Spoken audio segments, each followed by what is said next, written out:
रामायण के बिल्कुल आरंभ में चरित्र की चर्चा है, 16 गुणों की चर्चा कि वो 16 गुण हैं कौन कौन से। और ग्रंथ का आदर करने की दृष्टि से बुद्धिमान नीतिमान वाग्मी श्रीमान शत्रु निर्वहण, अद्भुत बात। स्वजनस्य च रक्षता वेदांगत तत्व धनुर्वेदश्च। भगवान कहीं कहीं ऐसा भी कहते हैं, अहम ब्रह्मा च सर्वस्य जगत कारणम परम, मैं ही ब्रह्मा होकर शिव होकर गुण बनकर चरित्र बनकर सर्वत्र हूं। सर्वम खलु इदम ब्रह्म।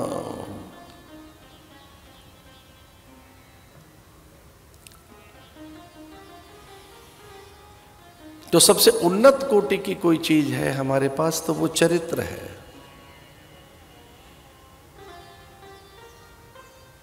और हमारी भारतीय संस्कृति में राम जैसा चरित्र किसी के पास नहीं।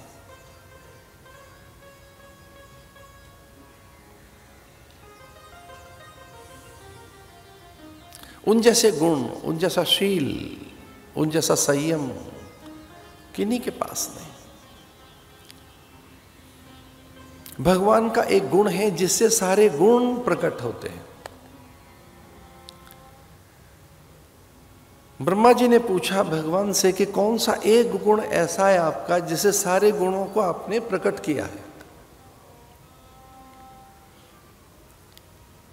भगवान संकोच में आ गए। ब्रह्मा को समझ आया उनका गुण, वो है शील गुण। शील, ये शील एक ऐसा है, इस गुण से ही भगवान ने सभी गुण प्रकट किए हैं। शील गुण जिसमें विनय है,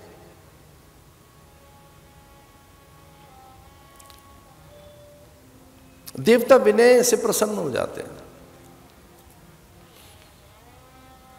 विनय विद्या से आती है, विनय ज्ञान से, विनय धर्म से आती है। विनय करते झुकना। और अगर आपके पास कुछ है और ऐसे ही झुक रहे हैं, शील के साथ नहीं झुक रहे,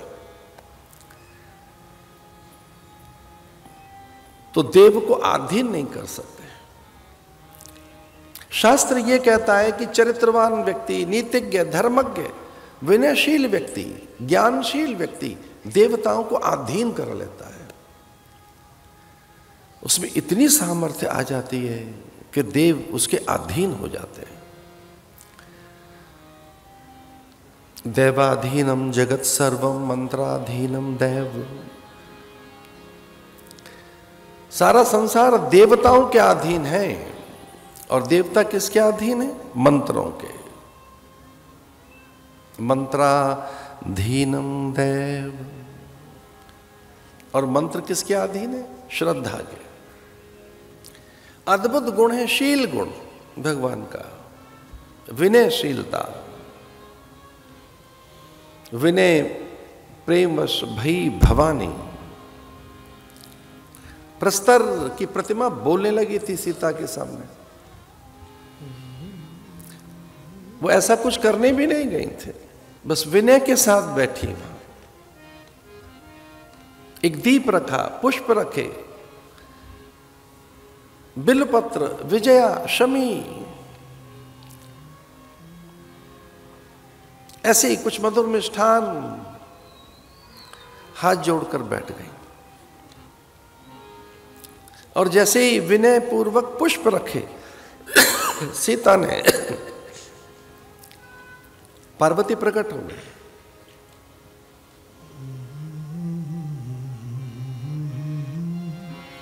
भवानी विनय प्रेम बस है, भवानी हसी मान मूर्ति मुस्काने कसे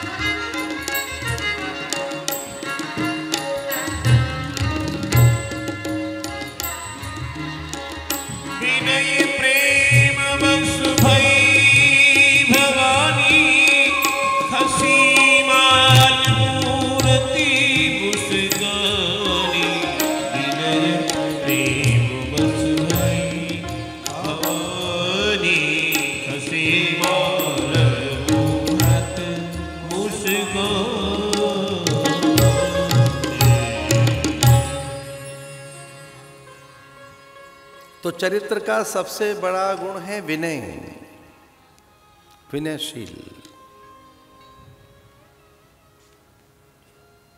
तो अगर आपके पास विनय है, विनम्रता है, तो ये बड़ा गुण है।